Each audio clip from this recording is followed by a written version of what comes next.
Me aleatin kuban Maduro të rrëzuar, Trump i paremëron Havanën të bëjë një marrëveshje para se të jetë vonë.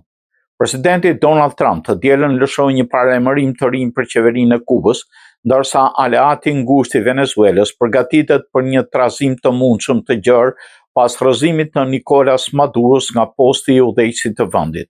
Kuba, një përfitues kryesor i naftës venezueliane, tani është shkëputur nga këto furnizime pasi forcat amerikane vazhdojnë të sekuestrojnë cisternat e naftës në përpjekje për të kontrolluar prodhimin, rafinimin dhe shpërndarjen globale të produkteve të naftës të Venezuelës. Trump shkroi në rrjetet sociale se Kuba ka jetuar për një kohë të gjatë me naftën dhe paratë venezueliane dhe kishte ofruar siguri në këmbim, por jo më. Nuk do ketë më naft apo paratë të shkojnë në Kubë. Zero, tha Trump në një postim, ndërsa kalonte fundjavën në rezidencën e tij në Floridën Jugore. Unë këshilloj fuqimisht që ata të bëjnë një marrëveshje para se të jetë vonë. Ai nuk shpjegoi se çfarë lloji marrëveshje kishte parasysh.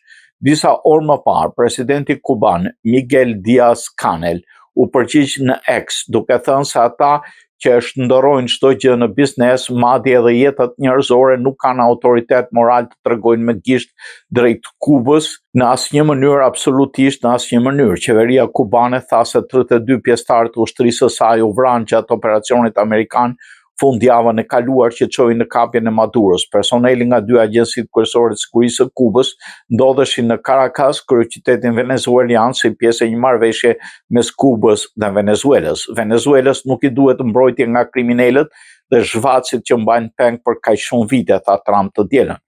Venezuela tani ka Shtetet e Bashkuara të Amerikës, ushtrinë më të fuqishme të botës, që t'i mbroj ata dhe ne do t'i mbrojmë.